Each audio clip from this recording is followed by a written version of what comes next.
Hello दोस्तों, welcome to my YouTube channel.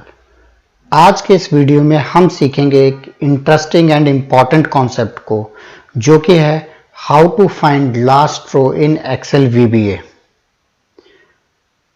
हम कैसे पता लगाएं last row in Excel VBA. अगर आपने मेरी प्रीवियस वीडियो देखी है तो उसमें मैंने रेंज में एक स्टैटिक वैल्यू डाली थी। मतलब इसका कि मैंने रेंज में एक मैन्युअली लास्ट रो की वैल्यू डाली थी। बट जब हम ऑटोमेशन की बात कर रहे हैं और अगर हम रेंज में वैल्यूज को मैन्युअली डालते हैं, मींस लास्ट रो की वैल्यू अगर हम मैनुअल डालते हैं तो वो प्रॉपर ऑटोमेशन नहीं होता, वो एक डायनेमिक ऑटोमेशन नहीं है। मींस यहाँ पे हम सिर्फ स्टैटिक वैल्यू डाल रहे हैं। तो अगर आप अपने ऑटोमेशन को या वीबीए कोड को फुल्ली डायनेमिक बनाना चाहते हैं तो आपको ये कॉन्सेप्ट पता होना चाहिए कि हम एक्सेल वीबीए में लास्ट रो को कैसे फाइंड करते हैं। तो चलते हैं बिना देर के हम अपनी एक्सेल सीट में और इस कॉन्सेप्ट को समझते हैं कि हम लास्ट रो को कैसे फाइंड करते हैं एक्सेल वीबीए में, और वो भी 4 तरीकों से। हम 4 वे से फाइंड करेंगे लास्ट रो को। तो चलते हैं बिना देर किए अपनी एक्सेल सीट पे।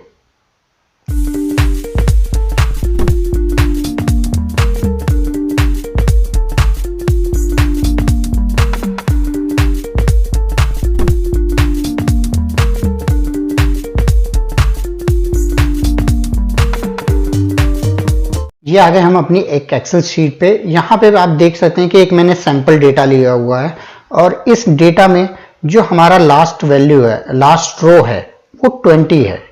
मीन्स अगर जब हम इसको मैक्रो के थ्रू फाइंड करना चाहें तो हमें ये जो लास्ट रो है वो 20 दिखाना चाहिए। तो चलते हैं हम अपने वीबीए कोड एडिटर पे एज यूजुअल F11 प्रेस करके। ये आ गए हम अपने वीबीए एडिटर पे और एज यूजुअल हम एक मॉड्यूल ऐड कर लेते हैं। यहां हम इंसर्ट में गए, इंसर्ट में जाके हमने एक मॉड्यूल को ऐड कर लिया। अब इस मॉड्यूल में हम एक अपना प्रोसीजर लिखेंगे, सब टेस्ट। ये मैंने एक अपना प्रोसीजर ले लिया, सब टेस्ट। अब हमें लास्ट रो फाइंड करना है। तो लास्ट रो फाइंड करने के लिए अब मैं कोड लिखूंगा यहां पे एक्टिव सीट डॉट रेंज। अगर आप ये समझ रहे होंगे कि मैंने यहाँ पे एक्टिव सीट क्यों लिया है, तो आप मेरी प्रीवियस वीडियोस देख सकते हैं जहां पे मैंने ये डिफरेंस बताया था कि दिस वर्कबुक और एक्टिव वर्कबुक में क्या डिफरेंस होता है। उसी वीडियो में मैंने इस कॉन्सेप्ट को भी समझाया था। फिर मैं आपको एक बार फिर से इस चीज को रिपीट कर देता हूं। एक्टिव सीट बेसिकली हम उस शीट को कहते हैं जो एक्टिवली हमारी विंडो पे हमें दिख रही है। जैसे अभी इस सिनेरियो में सिर्फ मेरे पास ये सैंपल डेटा का शीट 1 ही मेरे को विजुअल है, तो इसलिए हमने डायरेक्टली इसको एक्टिव शीट लिख लिया। अब रेंज, जैसा कि मुझे ये लास्ट रो फाइंड करना है तो हमारा जो फर्स्ट वे है उसमें हम टॉप टू बॉटम चलेंगे। मींस मुझे जो रो फाइंड करना है वो टॉप से काउंट करके नीचे तक जाना है, और इसमें हम जो लास्ट रो फाइंड करेंगे वो using the column. Suppose that मैंने यहां पे ले लिया कि मुझे जो लास्ट रो फाइंड करना on the basis of column C, तो यहां पे हम लिखेंगे रेंज C1। मींस ये जो हमारा मैक्रो चले वो यहां C1 से स्टार्ट हो और लास्ट सेल तक जाए।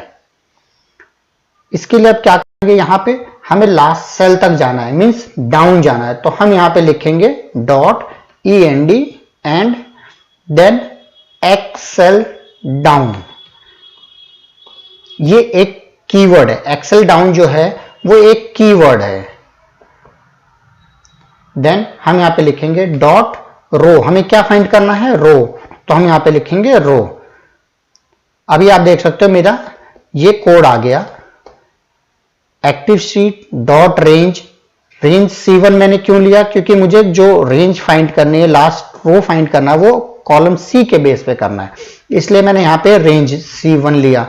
देन यहां पे मैंने एंड एक्सेल डाउन लिखा। एक्सेल डाउन क्यों लिखा मैंने बता दिया, क्योंकि मुझे टॉप टू बॉटम जाके फाइंड करना है। तो ये हो गया। इस कोड को यहीं पे छोड़ दें और मैक्रो को हमने अपने रन करें तो ये हमें एक एरर देगा। मैं आपको एक बार दिखाता हूं करके। ये देखिए, आपको ये देख सकते हैं यहां पे एक उसने एरर शो कर दिया, object does not support this property और मेथड। इसको मैं एंड कर देता हूं। ये इसने बेसिकली ये एरर क्यों शो किया, बिकॉज ये जो पूरा लाइन ऑफ कोड है ये एक वैल्यू को रिटर्न कर रहा है। अगर हमें कोई वैल्यू जब रिटर्न होती है तो या तो हम उसको कोई कहीं पे स्टोर करेंगे या उसको हम मैसेज बॉक्स के थ्रू प्रिंट करवाएंगे।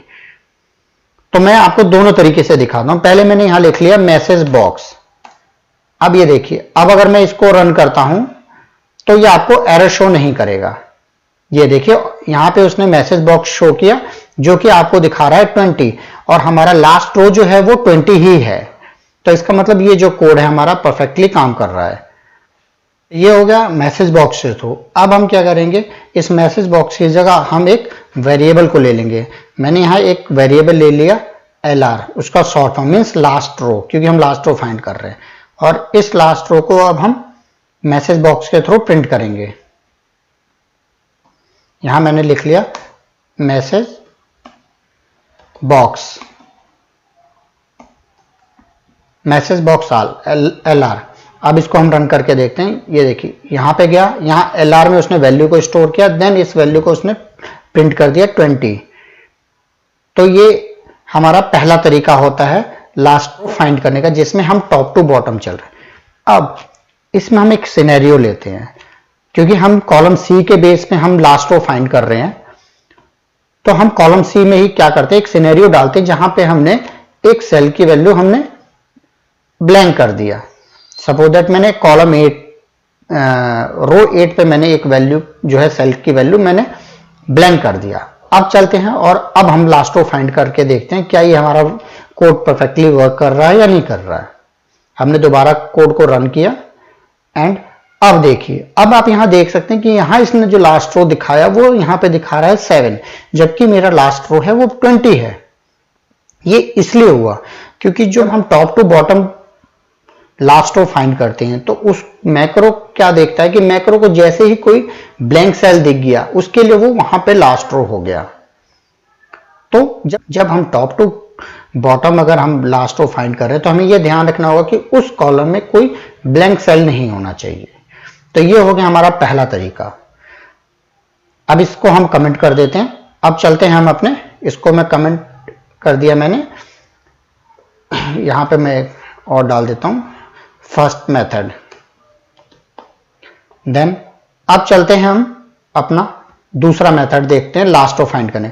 मैंने वेरिएबल लिख लिया LR, then active sheet dot cells dot rows dot. अब यहां पे जैसे ही आपने देखिए रोज के बाद क्या डॉट लगाया तो उसने आपको जितने भी इसके मेथड एंड प्रॉपर्टीज हैं वो दिखा दिया। तो मुझे यहां पे क्या करना है, रोज का काउंट फाइंड करना, रोज काउंट डॉट, मैं भी लाइन ऑफ कोड लिख देता हूं, सिंटेक्स लिख देता हूं, उसके बाद मैं इसको आपको एक्सप्लेन करता हूं। यहां मैंने कॉमा 3 लगाया, then end Excel up dot row.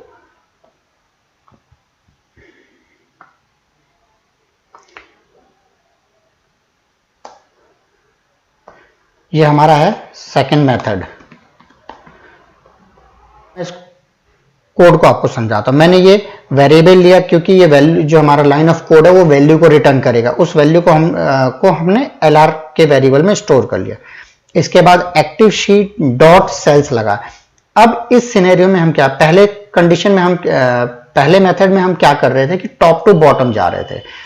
अब इस मेथड में हम टॉप टू बॉटम ना जाके बॉटम टू टॉप जाएंगे। बॉटम टू टॉप जाने में यह बेनिफिट होगा कि जैसे ही उसको फर्स्ट नन ब्लैंक सेल मिलेगा, मींस जैसे ही किसी सेल की वैल्यू में उसको वैल्यू मिल जाएगी वो वहीं पे खत्म हो जाएगा और उसके लिए वो लास्ट रो हो जाएगा। तो इसलिए हमने लिखा है यहां पे सेल्स रोज डॉट काउंट। रोज डॉट काउंट क्या करता है, आपके इस शीट के अंदर जितने सेल्स हैं वो है 10,48,576। तो उसके लिए ये रोज डॉट काउंट है। मैं एक बार मैसेज से आपको इसको प्रिंट करके दिखा देता हूं। मैसेज बॉक्स रोज डॉट काउंट। आप यहां पे देखिए, आप यहां पे मैसेज में देखेंगे तो उसने क्या किया, आपको जो लास्ट रो की वैल्यू है वो शो कर दिया, मींस 10,48,576। तो मैंने आपको ये बताया कि ये जो हम लाइन ऑफ कोड लिख रहे हैं इसमें क्या कर रहे हैं, बॉटम टू टॉप जा रहे हैं। तो हमारे लिए जो सबसे बॉटम वैल्यू है, रो की वैल्यू है, वो क्या है, 10,48,576। इसलिए मैंने यहां पे लगाया रोज डॉट काउंट। देन एक्चुअल में जो सेल्स है, सेल्स क्या होता है, वो दो पैरामीटर लेता है। पहला पैरामीटर लेता है रो, देन सेकंड पैरामीटर लेता है वो कॉलम। तो पहला पैरामीटर हमने दे दिया रोज डॉट काउंट, जिसमें हमारी लास्ट वैल्यू आएगी रो की। देन यहां पे मैंने जो 3 लिखा है, 3 का मतलब है कॉलम। हम अभी जैसे मैंने आपको बताया था कि जो हम काम कर रहे हैं वो रो फाइंड कर रहे हैं वो कॉलम सी के बेस पे, मींस कॉलम 3 के बेस पे। तो इसलिए मैंने यहां लिया 3। Then dot end Excel up. मैंने यहां पे एक्सेल अप क्यों लगाया, मैंने आपको बताया कि मैं यहां पे बॉटम टू टॉप जा रहा हूं, इसलिए मैंने एक्सेल अप लगाया। Then dot row. अब मैं इसको आगे प्रेस करता हूं और चलते हैं, अब देखते हैं ये काम कर रहा है कि नहीं कर रहा है। यहां देख सकते हैं इसने मुझे जो लास्ट रो दिखाया वो 20 दिखाया, जबकि हमारा जो सिनेरियो था, मैंने यहां पे एक सिनेरियो डाल दिया था कि यहां पे बीच में मैंने एक सेल की वैल्यू ब्लैंक कर दी थी, बट उसने यहां पे फिर भी मुझे 20 दिखाया। क्यों, क्योंकि यहां हम बॉटम टू टॉप जा रहे थे। अब बॉटम टू टॉप में जब मैक्रो रन होता है और लास्ट रो फाइंड होता है, तो वो ये देखता है कि जो लास्ट रो, मतलब जो भी पहले उसको नन ब्लैंक सेल मिलेगा उस कॉलम में, वो उसके लिए लास्ट रो हो जाएगा। बट फर्स्ट मेथड में क्या था, वो उसको जब फर्स्ट ब्लैंक सेल कोई मिल जाए वहां पे उसके लिए वो लास्ट रो हो जा रहा था। जैसे कि हमने जब ये सिनेरियो डाला था जहां पे 8 की सेल की वैल्यू मैंने ब्लैंक कर दिया, तो इसलिए उसने आपको जो लास्ट रो दिखाया वो क्या दिखाया, 7 दिखाया। तो ये डिफरेंस होता है फर्स्ट और सेकंड मेथड में। अब चलते हैं हम अपने थर्ड मेथड की तरफ। इसको हम कमेंट कर देते हैं एंड अब चलते हैं हम अपने थर्ड मेथड की तरफ। थर्ड मेथड की तरफ हम अब यहां पे सेम मैंने वेरिएबल लिया lr इक्वल टू, अब यहां पे गए हम active sheet dot cells dot special cells. Then यहां लिखेंगे हम Excel last cell dot row. पहले मैं ये कोड लिख लेता हूं, फिर मैं आपको ये एक्सप्लेन करता हूं। सेल इसने ऑटोमेटिक ले लिया। अब देखते हैं ये कोड हमारा यहां पे क्या है, ये एक्टिव शीट डॉट सेल्स लिया मैंने। अब डॉट सेल्स के बाद मैंने इसका एक और मेथड प्रॉपर्टी ले लिया, मीन्स वो है हमारा स्पेशल सेल्स। ये एक सेल्स की प्रॉपर्टी है। अब इसके अंदर हमारा एक और सेल्स का होता है एक्सेल लास्ट सेल। ये एक हमारा कीवर्ड है। ये क्या करता है, जो हमारी शीट है उसके अंदर जो लास्ट यूज सेल होता है उसको वो रिप्रेजेंट करता है। Then dot row. अब इसको हम रन करके देखते हैं कि हमारा काम कर रहा है कि नहीं कर रहा। यहां गए हम, यहां गए, देन इसने आपको वापस 20 दिखा दिया। लास्ट रो इसमें परफेक्टली वर्क किया। अब हम ये देखें कि जो हमारा पहला और दूसरा मेथड था, ये एक तरीके से प्योर डायनेमिक नहीं कह सकते। क्यों, क्योंकि यहां पे क्या कर रहे थे हम, जो कॉलम की वैल्यू है वो फिक्स कर रहे थे। जैसे मैंने यहां पे क्या किया, दोनों में, फर्स्ट में एंड सेकंड मेथड में मैंने कॉलम फिक्स कर दिया कि आप कॉलम 3 के बेस पे ही, मींस कॉलम सी के बेस पे ही आप मुझे लास्ट रो फाइंड करो। अगर इन केस कॉलम सी की वैल्यू कम हो जाए तब क्या करेंगे। सपोज दैट मैंने यहां पे लिया और मैंने ये वैल्यूज यहां पे एक और सिनेरियो ले लिया, मैंने यहां पे ये वैल्यूज डिलीट कर दिया। अब मैं सेकंड मेथड के बेस पे,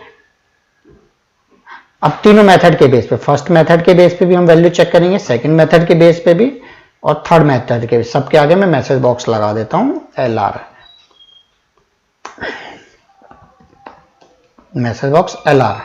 अब हम तीनों मेथड के बेस पे लास्ट वैल्यूज को देखते हैं और किसमें परफेक्टली वर्क कर रहा है वो देख रहे हैं। जैसे कि हमारा ये गया फर्स्ट मेथड। फर्स्ट मेथड क्या कर रहे हैं हम कि कॉलम सी के बेस में टॉप टू बॉटम चल रहे हैं। अब उसमें हमने एक सिनेरियो भी डाल रखा है कि जो हमारा सेल 8 है उसकी वैल्यू जो है वो ब्लैंक है। अब हमने यहाँ पे किया तो ये आप देख सकते हैं यहाँ पे इसने लास्ट रो 7 दिखाया, जो कि हमारा गलत है। देन अब सेकंड मेथड में गए जहां पे हम क्या कर रहे थे कि बॉटम टू टॉप जा रहे थे। अब यहां पे मैंने एक और सिनेरियो डाल दिया कि जो 17, 18, 19 और 20 जो सेल है मेरे, उसकी वैल्यू मैंने ब्लैंक कर दी। तो अब इस पे क्या होता है इम्पैक्ट, ये देखिए। अब इसने जो इसका लास्ट रो दिखाया वो दिखाया 16, ये भी हमारा गलत है क्योंकि लास्ट रो जो है वो तो 20 है, तो ये भी गलत दिखा रहा है। देन अब चलते हैं हम अपने थर्ड मेथड पे। यहां पे क्या हमने इसको प्योर डायनेमिक दिया, हमने यहाँ पे कोई कॉलम रेफरेंस नहीं दिया, हमने सिंपली इस कोड के थ्रू ये बताया कि आप इस शीट पे जाइए और जो एक्सेल लास्ट सेल मीन जो भी यूज सेल है आपका लास्ट, आप उसकी वैल्यू मुझे बता दीजिए। तो यहां गया, यहां पे इसने किया LR, देन मैसेज बॉक्स, आप यहां देख सकते हैं 20 इसने शो कर दिया। अब इसमें हम एक और सिनेरियो लेते हैं। सपोज दैट मेरी शीट है, मैंने यहां पे इस वैल्यू को कॉपी किया और यहां कहीं पे मैंने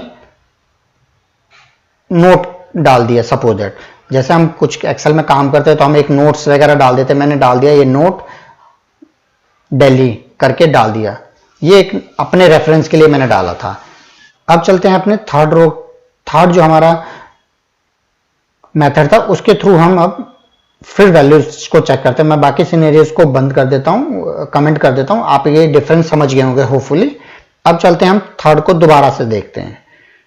अब यहां पे देखिए LR में इसने 23 दिखाया, क्यों? क्योंकि यहां पे मैंने कोई कॉलम रेफरेंस नहीं दिया कि आप इस कॉलम के बेस पे आप मुझे लास्ट रो फाइंड किए। ये क्या कर रहा है कि जो भी लास्ट यूज सेल इसको मिल रहा है उसका उसने उसको लास्ट वैल्यू समझ लिया। तो यहां पे आप देख सकते हैं ये 23 पे मैंने ये वैल्यू लिखी थी और इस वैल्यू को उठा के उसने एज ए लास्ट रो जो मुझे बताया कि आपका जो लास्ट रो है वो 23 है। अब चलते हैं हम फोर्थ मेथड की तरफ और फोर्थ मेथड से समझते हैं लास्ट रो को कैसे फाइंड करते हैं। मैंने यहां एक ले लिया last row variable LR, then active sheet dot, अब यहां पे सेल्स की जगह हम ले रहे हैं एक्टिव शीट की एक प्रॉपर्टी यूज्ड रेंज डॉट रोज, मतलब use range dot rows dot count. मैं इसको अभी एक्सप्लेन करता हूं आपको। ये हमने एक लाइन ऑफ कोड लिखा है, इसमें हमने क्या किया एक्टिव शीट का एक मेथड होता है यूज रेंज, मतलब इस शीट में जितने भी का जो यूज रेंज है, यूज रेंज का कॉन्सेप्ट मैंने अपने प्रीवियस वीडियो में समझाया था, आप उस वीडियोस को चेक कर सकते हैं कि यूज रेंज का क्या मतलब होता है, हम क्यों लगाते हैं। यूज रेंज डॉट, उसका एक प्रॉपर्टी है रोज डॉट काउंट, मतलब जो यूज रेंज हो रहा है उसका हमें रोज का काउंट बताना है, इसके थ्रू हम ये कर रहे हैं। अब इसको मैंने फिर मैसेज बॉक्स के थ्रू प्रिंट किया, मैसेज बॉक्स LR। अब मैक्रो को हम रन करते हैं और देखते हैं कि ये भी काम कर रहा है कि नहीं कर रहा। आप ये देख सकते हैं इसने 23 शो किया है, मींस ये कोड पीस ऑफ कोड हमें ये बता रहा है कि जो यूज रेंज है हमारा, यूज रेंज क्या है हमारा, लास्ट यूज रेंज हमारा 23rd रो पे है, तो उसने वहां जाके उस रोज का काउंट हमें बता दिया। तो ये होता है चौथा तरीका। होपफुली आप चारों मेथड को समझ गए होंगे कि हम कैसे लास्ट रो को फाइंड कर सकते हैं, इन चारों मेथड को यूज कर सकते हैं। अब आपको ये देखना है कि आपका कोड ऑफ सिनेरियो क्या है, मींस आप जब कोड कर रहे हैं तो आपका जो रॉ डेटा क्या है, कैसा है, उस रॉ डेटा के बेस पे ही आप इन चारों में से किसी को यूज कर सकते हैं।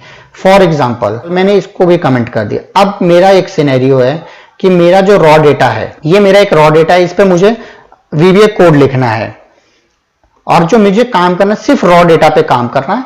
जो यूजर था वहां पे उसने क्या किया था, अपने रेफरेंस के लिए कुछ नोट्स डाल दिए थे कि suppose that this is sample data,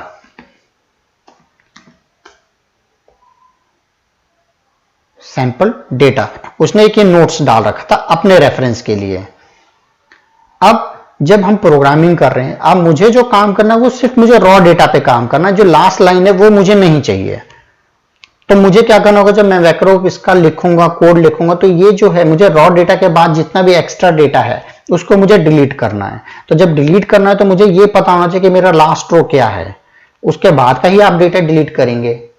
तो इस केस में आप अब खुद सोच के देखिए कि ये जो 4 मेथड मैंने लगाए थे इसमें से हम कौन सा हमारा बेस्ट होगा, हम किसको यूज कर सकते हैं। जैसा कि मेरा फर्स्ट मेथड था, तो फर्स्ट मेथड से अगर मैं जाता हूं तो मुझे ये टॉप टू बॉटम लेता है। देन सेकंड मेथड जो है हमारा वो क्या करता है आपका, वो बॉटम टू टॉप लेता है। देन थर्ड मेथड जो है वो डायनेमिक लेता है, जो कि लास्ट यूज सेल से काम करता है। तो अगर इस केस में मैं third and fourth method use करता हूं तो वो मुझे 22 दिखाएगा, मीन्स ये अननेसेसरी डेटा है जो कि मुझे डिलीट करना था, बट ये इस थर्ड एंड फोर्थ मेथड से पॉसिबल नहीं है। तो इस केस में हम क्या करेंगे कि हम या तो इस केस में हम सेकंड मेथड भी यूज नहीं कर सकते, क्योंकि जब सेकंड मेथड यूज करेंगे तो हमें एग्जैक्ट कॉलम पता होना चाहिए जहां पे वो लास्ट रो खत्म हो रहा है। तो इस मेथड में हम मोस्ट प्रोबेबली फर्स्ट मेथड को यूज कर सकते हैं। जैसे कि अब मैं अगर फर्स्ट मेथड गया, अब मुझे पता है कि जो मेरा फर्स्ट रो है उसमें कभी भी वैल्यू ब्लैंक नहीं हो सकती है, तो मैं इस केस में क्या कर सकता हूं, मैं ये ले सकता हूं कि मैंने यहां पे A1 ले लिया एंड इसके बेस पे मैंने लास्ट रो फाइंड किया। अब मैं अगर आपको एक मैक्रो रन करके दिखाता हूं, ये मैंने किया। अब आप देख सकते हैं यहां पे उसने जो लास्ट रो दिखाया 20, तो मैं क्या कर सकता हूं, 20 के बाद जो भी मेरा अननेसेसरी का डेटा है वो मैं डिलीट कर सकता हूं। वैसे ही अगर मैं सेकंड मेथड के थ्रू जाता हूं तो मुझे पता है कि ये मेरा जो एक्स्ट्रा डेटा है वो पूरे इस सेल्स के अंदर है, तो मैं ये मेथड यूज नहीं कर सकता हूं, तो इसको मैं कमेंट कर देता हूं। देन मैं इसमें गया, अगर मैं इसके थ्रू फाइंड करता हूं तो मैं एक बार फाइंड करके आपको दिखाता हूं। तो आप यहां देख सकते हैं 23 दिखा रहा है, जो कि मेरे काम का नहीं है, क्योंकि मुझे जो चाहिए वो लास्ट रो तो 20 है, और 20 के बाद जो भी डेटा है वो मेरा अननेसेसरी का है, मुझे ये नहीं चाहिए, तो ये भी हमारे काम का नहीं है। ये कमेंट हो गया हमारा। देन फोर्थ मेथड हमने यूज किया, फोर्थ मेथड में गए, वहां हमने फोर्थ मेथड में गए, यहां पे हमने किया, यहां पे भी वही चीज दिखा रहा है, तो 23 दिखा रहा है आपको। तो ये आपको डिसाइड करना है अपने कोड के हिसाब से, अपने रॉ डेटा के हिसाब से, कि इन चारों मेथड में से आपका बेस्ट सुटेबल कौन सा होगा, उसके हिसाब से ही आप इन मेथड को यूज करें। होपफुली दोस्तों आपको ये चारों मेथड समझ में आए होंगे, इनका डिफरेंस भी समझ में आया होगा।